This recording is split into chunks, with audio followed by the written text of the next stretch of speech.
Frères et sœurs, je vous invite à continuer ensemble ce voyage immobile que nous avons commencé dans les psaumes, ce voyage confiné, en essayant de trouver dans ces textes de prière qui ont accompagné tout un peuple, ainsi que toute une église depuis plus de 2000 ans, quelque chose pour nourrir aussi notre foi et notre espérance.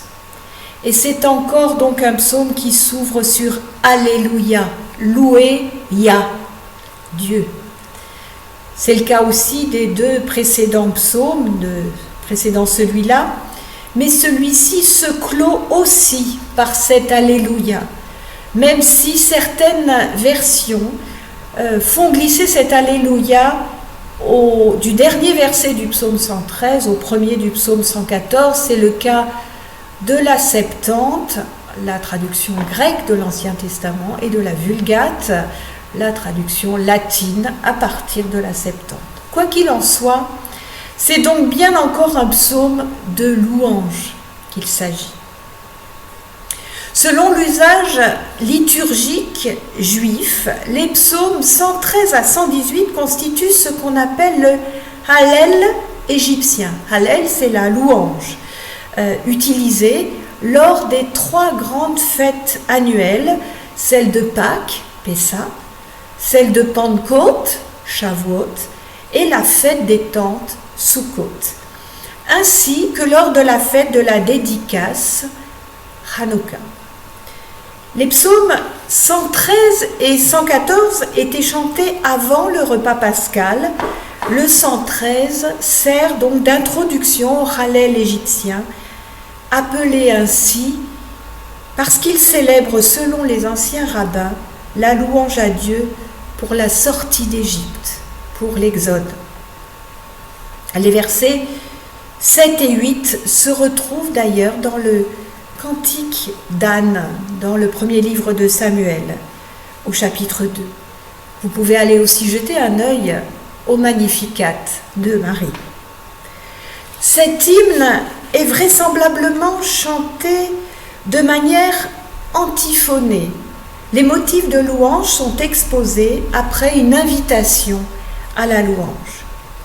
Dans la première partie, le verbe louer revient 4 fois, avec une fois en plus le verbe bénir comme synonyme.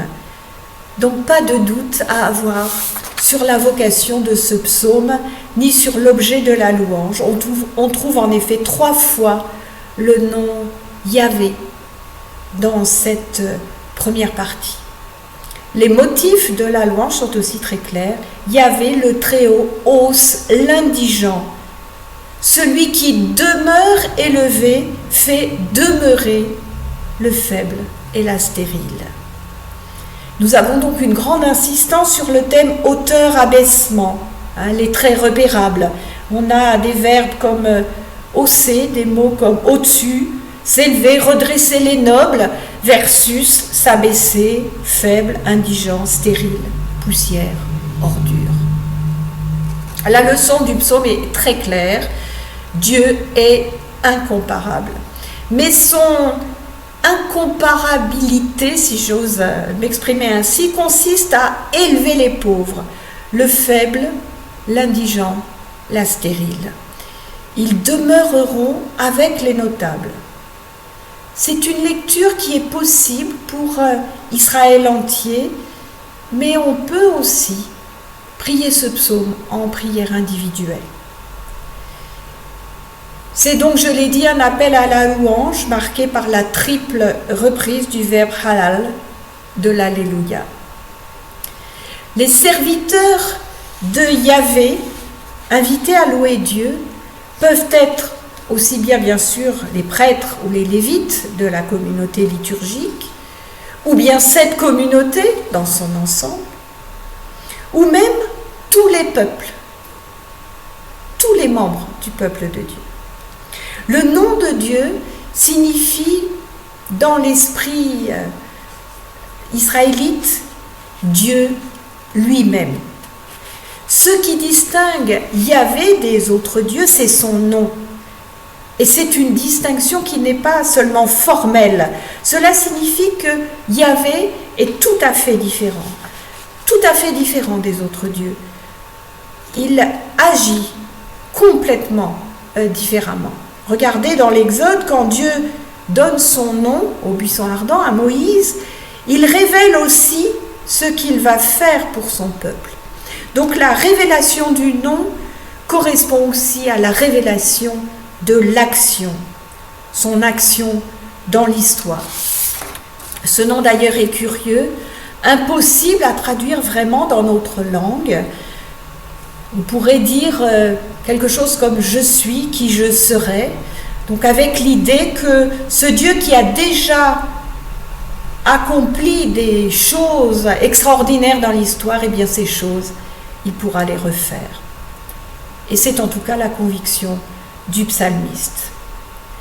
Bénir, ici, est équivalent à louer. Le verbe barak, bénir, désigne l'agenouillement. Pensez au chameau, quand on dit qu'il baraque, c'est qu'il s'agenouille. Il implique l'humilité de celui qui bénit. Donc cette bénédiction louange est de maintenant jusqu'à toujours. Donc à la fois sans interruption, mais aussi pour l'éternité. Depuis le lieu où se lève le soleil jusque là où il arrive. Donc il y a aussi une dimension complètement universelle de cette louange. Tout être du monde est invité à louer Dieu. C'est un Dieu qui transcende toutes les créatures, il est même au-dessus des cieux. La question posée au verset 5 est purement rhétorique. Pour le psalmiste, bien évidemment, rien ne peut être comparé à Dieu. Et cette incomparabilité, donc, consiste à siéger dans ce qu'il y a de plus haut. Et il est appelé notre Dieu, comme un discret rappel de l'alliance, parce que c'est bien ce Dieu-là qui a noué une alliance avec nous, qui est ce Dieu incomparable. Une raison supplémentaire, certainement, pour le louer sans fin et partout. Et ce Dieu si haut, eh bien, il s'abaisse. Il s'abaisse pour voir ce qui est en dessous. En dessous de lui, donc, en dessous, c'est déjà les cieux, comme la terre. Alors, dans les cieux, y a-t-il encore les autres dieux ? Cela dépend de ce qu'il reste dans l'imaginaire de celui qui prie cette prière. Donc, on peut dire que ce Dieu infiniment transcendant est aussi condescendant. C'est à mettre en rapport avec sa présentation à Moïse où il dit « Je suis descendu, j'ai entendu les cris du peuple ». Il se penche donc de tout là-haut, il regarde en bas, il intervient depuis les cieux sur la terre. C'est cela aussi qui le rend incomparable. Ce Dieu plus haut que les cieux vient relever le pauvre de la poussière où il gît. La poussière, ce n'est pas d'abord symbole de saleté, c'est symbole de fragilité. Il vient hausser l'indigent hors des ordures.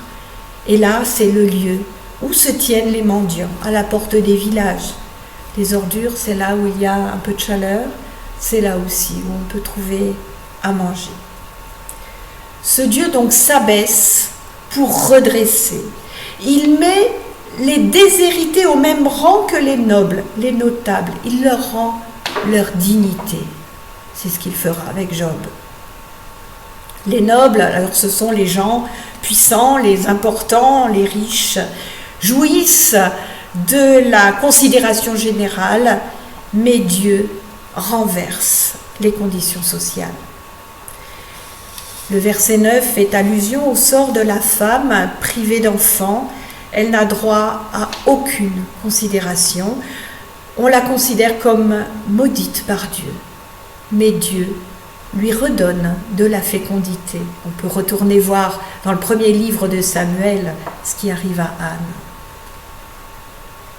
Ce psaume, donc je l'ai dit, peut être lu individuellement, Mais on peut aussi reconnaître là la communauté d'Israël dans son entier, stérile, pauvre et mendiante. Et voilà, dans ce psaume, cette prière, qu'elle demeure à Jérusalem, dans la joie, comme une mère heureuse de ses nombreux fils. On peut donc lire ici que Jérusalem captive, qui vit dans des conditions sociales difficiles, peut se lever et secouer sa poussière, puisque c'est ce que Dieu accorde aux faibles. Il la libérera. Le modèle de libération qui est visé par la place de ce psaume dans le Hallel pascal, c'est celui de la sortie d'Égypte, donc une libération complètement radicale. L'ordre social va être renversé. Entendez-vous combien ce psaume résonne avec force par rapport à notre temps et aux questions que cette période de confinement nous pose sur comment va le monde et sur ce que nous pourrions peut-être changer, ce que nous devrions changer. C'est bel et bien une libération de type exode qui concerne toute la société et ses hiérarchies qui est à repenser et à mettre en place. Le titre Yahvé, notre Dieu, qui est donc donné à Dieu, indique bien en faveur de qui Dieu interviendra. Lui qui demeure loin au-dessus des cieux exerce un pouvoir sans limite sur la terre. Il demeure le souverain maître de l'histoire. De là où il ne se désintéresse pas de son peuple. Notons que ce psaume ne formule aucune supplication. Dans la louange qu'il fait monter vers Dieu, il est dans l'assurance que Dieu intervient pour rétablir la situation de tous les humiliés. En tout cas, c'est ce qu'il confesse et affirme avec force. L'originalité de ce psaume, qui par ailleurs contient des expressions de louange et d'action de grâce déjà rencontrées dans d'autres psaumes, est de rapprocher l'extrême élévation de Dieu avec son abaissement, un abaissement qui est là pour relever les pauvres. Voilà qui nous annonce déjà la venue du Christ, l'abaissement de Dieu dans cette humanité dans laquelle il se fait chair. Et c'est précisément dans ce contraste-là que l'on découvre l'incomparabilité de Yahvé, celui qui se trouve au-dessus de tout. Lui seul est à la fois concerné par la misère humaine et compétent pour nous en faire sortir. C'est ce que nous dit le Père Vesco dans son commentaire. Si le nom, qui est équivalent à la personne, le vrai nom de Dieu donc sera celui qui s'occupe des petits pour les relever. Celles et ceux parmi vous qui m'écoutez aujourd'hui, qui auraient expérimenté cette intervention de Dieu dans leur vie, ne peuvent effectivement que louer ce Dieu à la fois transcendant et immanent et être en confiance sur sa capacité à agir à nouveau avec force. C'est la foi du peuple d'Israël, ce peut être aussi notre foi pour nourrir notre espérance.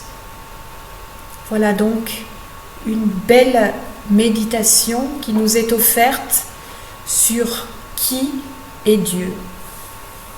Et je vous laisse la poursuivre, chacun pour vous. Que Dieu vous bénisse et vous garde.